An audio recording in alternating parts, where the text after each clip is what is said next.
Okay, we are having our in-service today. One of our must-do type of in-service for the year, and this is called elder abuse and how to report elder abuse. Okay, today is what, March 6, 2024, and we're gonna quickly go over what the different types of abuse. What is our policies on reporting abuse, who to report it, and we'll go over that in what, 15 minutes or so. All right. There is an estimated 3 to 5% of elderly that are being abused in America. 3 to 5%. If you think about the millions of the elder population out there, that's a significant amount of number. And the number gets even worse, right? Approximately 1 out of 24 abuse are being reported.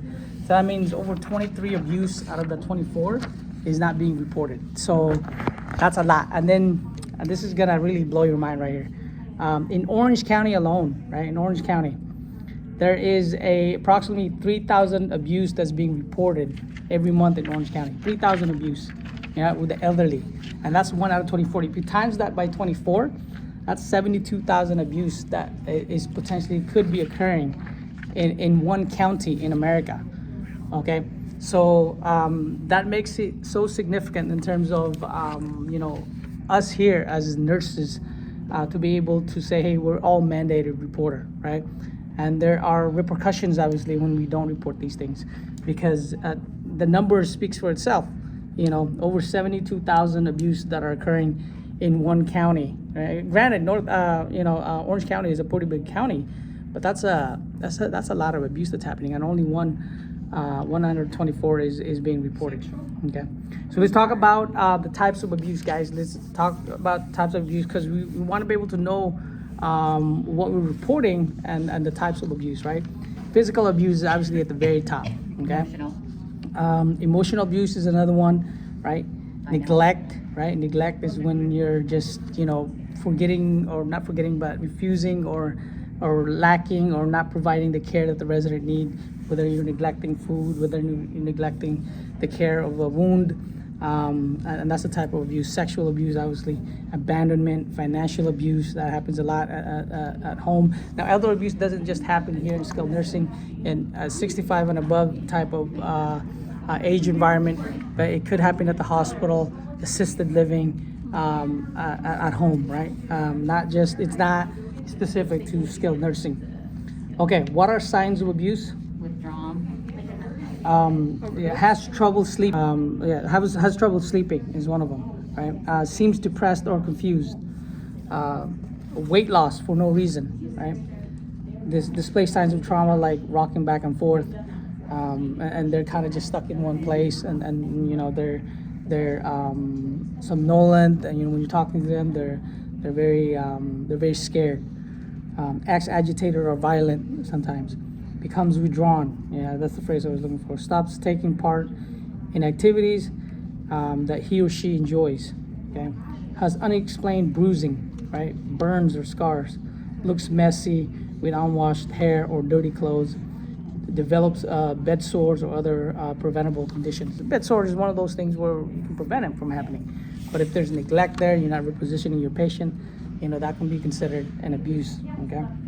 Now, let's talk about who is a mandated reporter. Here at Seacrest, everybody's a mandated reporter, right? You don't have to be a nurse. You don't have to be a CNA. Everybody who witnesses abuse must report abuse, and we're all mandated reporter. What is the consequences of not reporting abuse? And if it's found, and you're found, negligent, if you're not reporting it by law, any person who is legally mandated to report abuse and fails to do so is guilty of misdemeanor, punishable by a fine of up to $1,000, and or 6 months imprisonment, or both, right? So it's a significant fine. Not only that, if you don't report an abuse, it continues to happen, and the individual who should have been kicked out or shouldn't be working in nursing anymore continues to work, right? So it's a significant event for not reporting. If you suspect abuse, assess for imminent danger. Ensure the immediate safety of both the elder dependent adult, and or it could be a minor. But in this case, in this situation, we're talking about specifically elder abuse, right? If there is danger in the facility, immediately notify your DON or any admin staff, as well as your immediate supervisor. Okay. If danger is not imminent, call your supervisor, discuss the situation for immediate direction. Okay. All right. Let's go over, and that's just for assessing. You know, when you're doing your assessment in terms of an abuse type. Let's go over reporting real quick, because this is where kind of like where we want to focus on how to report, where to report, and how much time do we have in terms of reporting. Procedure for reporting: notify your supervisor when you notice there is an abuse that's happening. Decide whether a report needs to be immediate due to an imminent danger. Fill out form and fax copy after speaking with appropriate agencies. If it's not imminent, right? If it doesn't involve physical abuse, if it's an allegations of abuse, you have within that 24-hour period to report them, right? But if it involves physical abuse, you have to report it immediately, or within, you have that 2-hour window. Okay, so you have 24 hours if it doesn't involve physical abuse, and you have 2 hours if it involves physical abuse. Okay. Where can I locate contact information to report abuse? Okay, there's phone numbers called the ombudsman's phone number, right? The local phone number that you can report it to. There's ombudsman's phone number in the South Hall, guys. There's a little placard right there, right behind this TV right here. There's also one in the dining room. You know, when you go towards the garden dining, there's a little picture there that says ombudsman. There's also across from social worker Joanna's office, there's also another phone number there, ombudsman's phone number.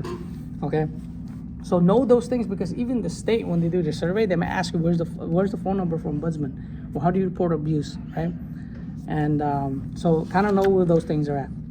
Is there a specific document to use for reporting abuse-related incident? There's a SOC 341. Okay, anything that's abuse-related. It could be a fall, guys.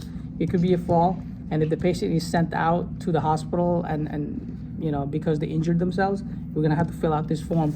And the reason why is because that fall could be related to neglect, right? Maybe we weren't checking this resident, as often as we should be. Okay. Is that a SO 341? SOC 341. Okay, so get familiar with that. This is not something that you guys fill out. This is something the nurses fill out, but this is something that you should be aware of in terms of the type of documents that's being filled out. Okay.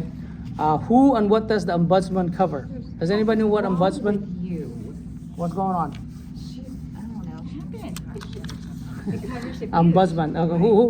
Who and what does the ombudsman cover?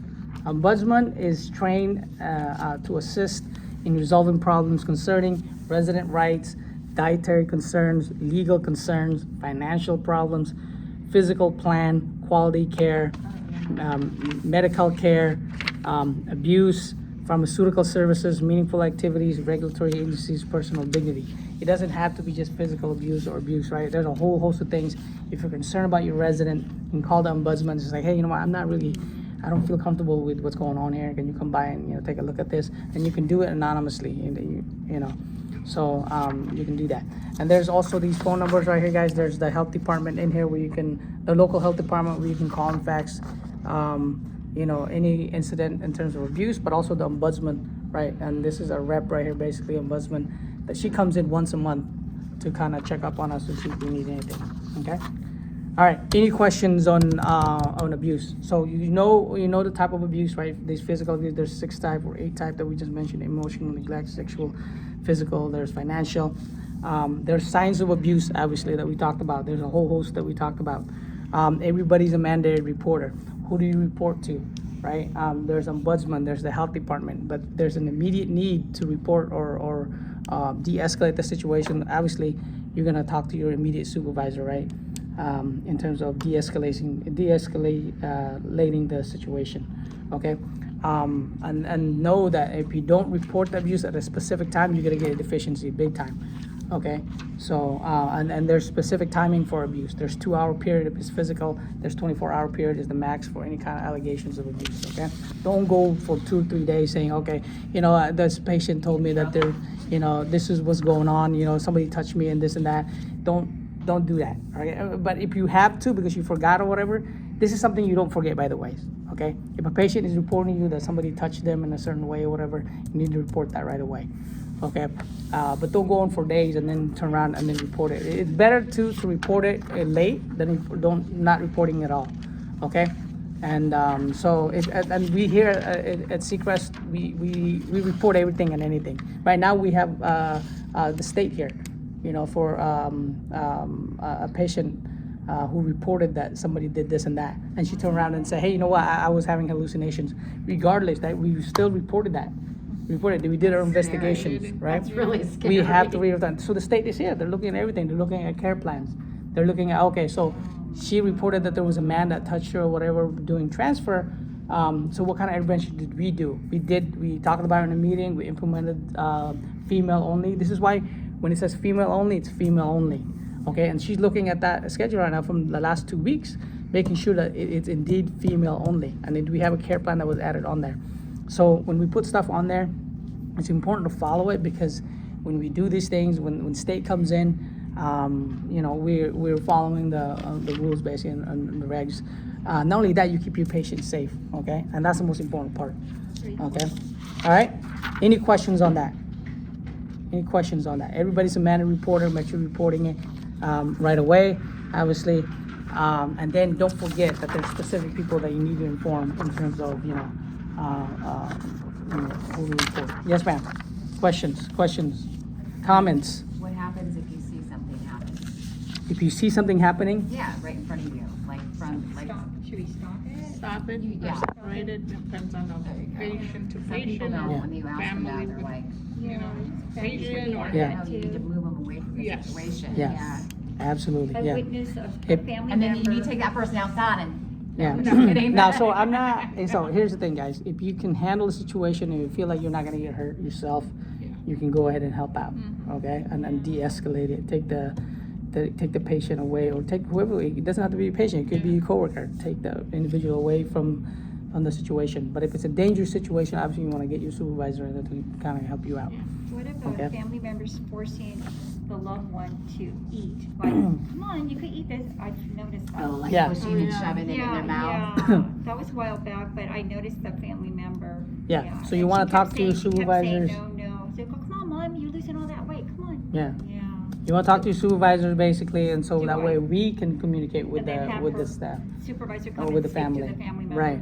Just say, Okay. hey, you know what, I don't feel comfortable with the fact that you're just shoving it in the patient's mouth, and but you wanna report that to the supervisor. And the supervisor should be acting on that right away, and talking to the family member, say, don't do this or whatnot.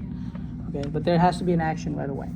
Okay, but your main job is to basically go up to your supervisor and say, hey, you know what, the family member is like shoving food in there. Yeah. That's abuse. So yeah. All right. Any other comments, questions, concerns? Let's go over the test real quick. Okay. Go over the test real quick. What are